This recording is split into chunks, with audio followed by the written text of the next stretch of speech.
I was in my comfort zone. I was doing just enough to get by. I was working on a job. They paid me just enough to keep me from quitting, and I worked just hard enough to keep from getting fired. How many know people like that? Blink your eyes if you understand what I'm talking about. I was parked. I knew I could do more. But when my mama died, it took something out of me. When I went through a divorce, it took something out of me. When my best friend died, it took something out of me. I parked. And somebody said that life is like an onion. You have to peel it one layer at a time. And sometimes you cry. Life's going to happen to you when you have a dream. You're going to get slapped around. And don't take it personal. Don't ask, why did this have to happen to me? Why not you? Who would you suggest? You want to give us some names, some email addresses? And don't tell everybody. 80% don't care and 20% glad it's you. It's called life. Suck it up and move on. Get over it.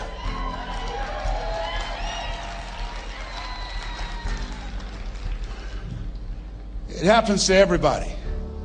Here's the other thing: as you look at your goals and look at your dreams, when you're going through some stuff, repeat out to me, please. When things go wrong, don't go with them. Yes, write that down.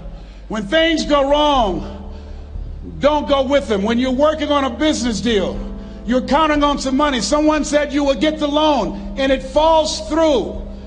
You have an event and the people that you thought would be there and support you, they don't come through. Or someone turns against you, or you get ripped off. It's going to happen to you.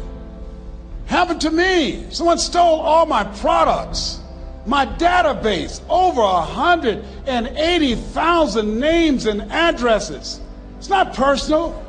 It's going to happen to everybody. It does.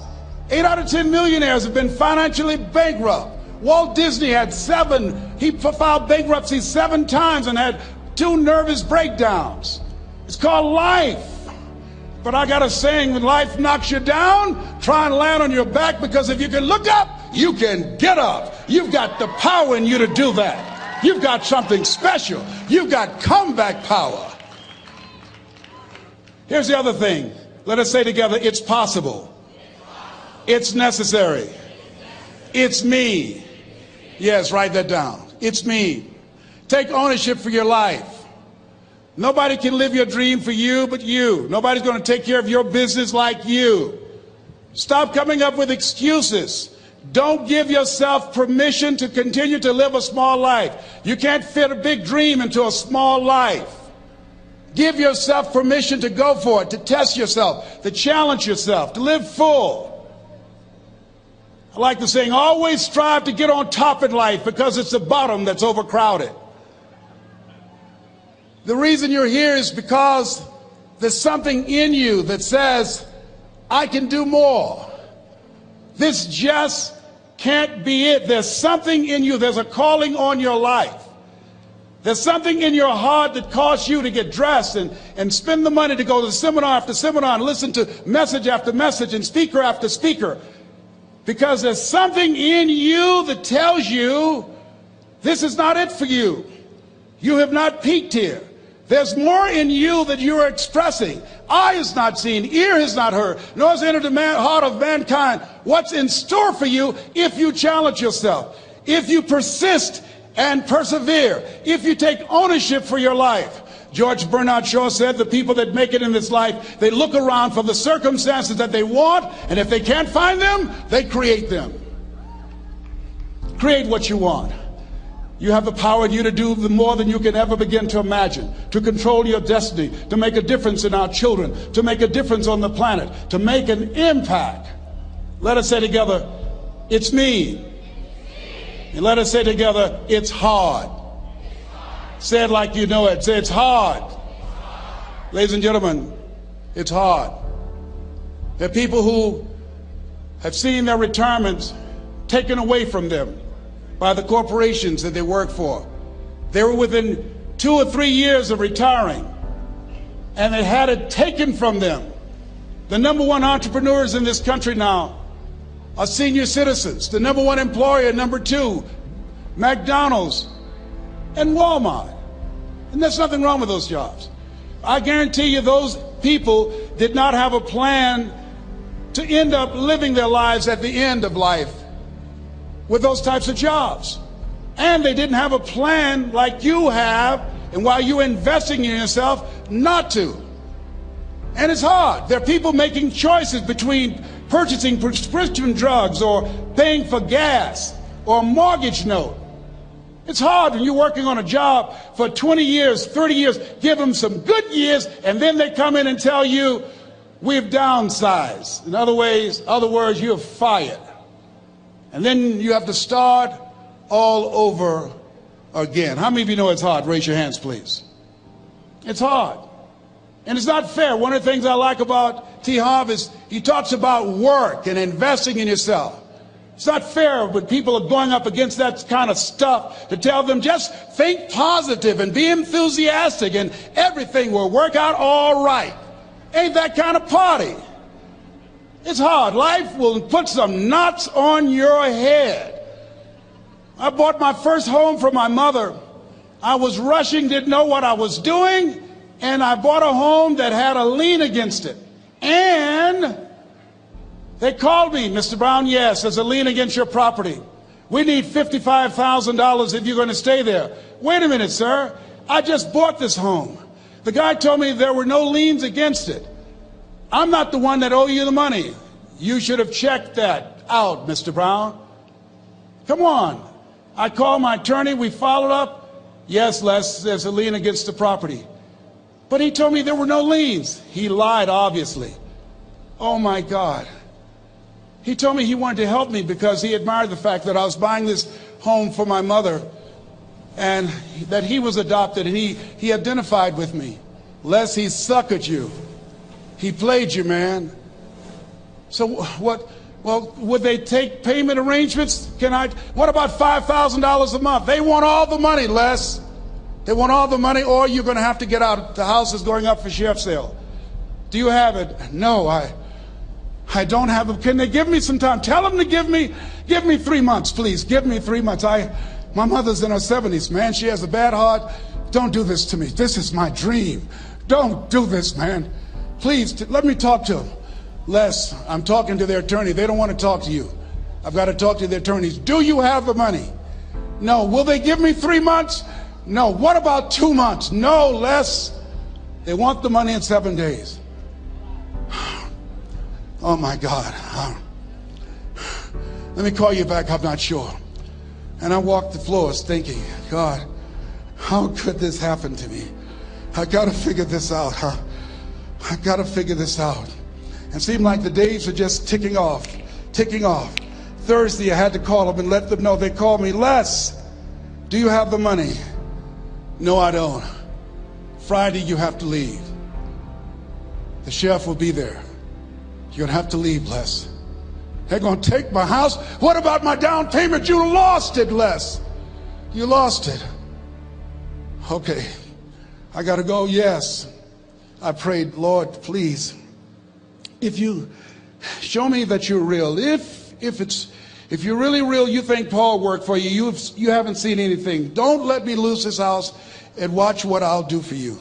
I was trying to cut a deal. Have you ever tried to cut a deal? It's amazing how spiritual you get when you get in trouble. You know what I mean?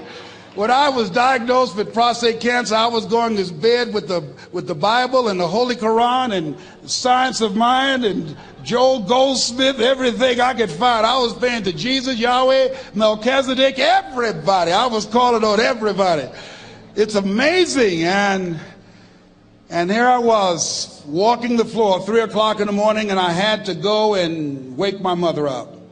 I got on my knees and I said, Mama, I said, I need you to wake up. She said, what's wrong, Leslie? I can hear you walking back and forth. I'm not asleep, son. I said, there's something I need to tell you. She said, your eyes are red. Why are your eyes red? Because I feel so stupid now. Why? We got to move tomorrow. Why, Leslie? There's a lien against the property and they want $55,000 and I don't have it. And we're going to be set out tomorrow. We have to go back to Liberty City. So she said, it's okay.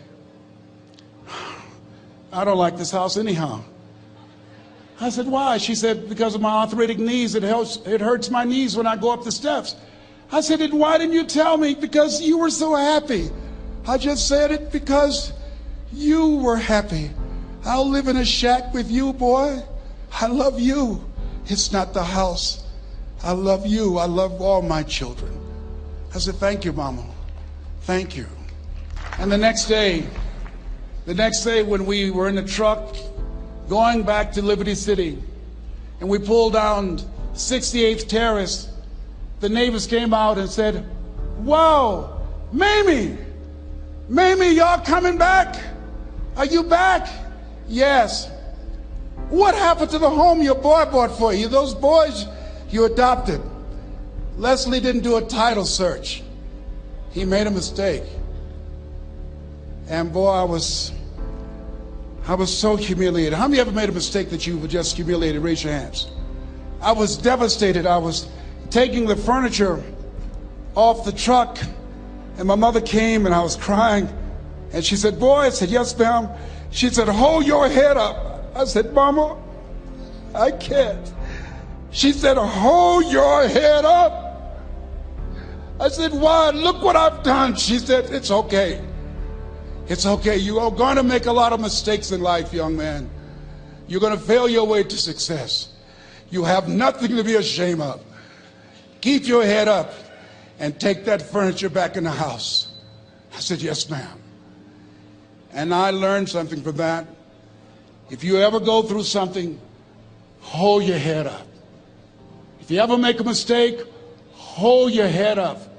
If you ever do something that everything goes wrong, life catch you on the blind side, hold your head up.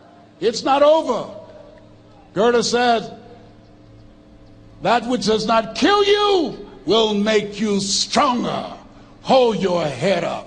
Shake someone's hand on your right and left and say, hold your head up.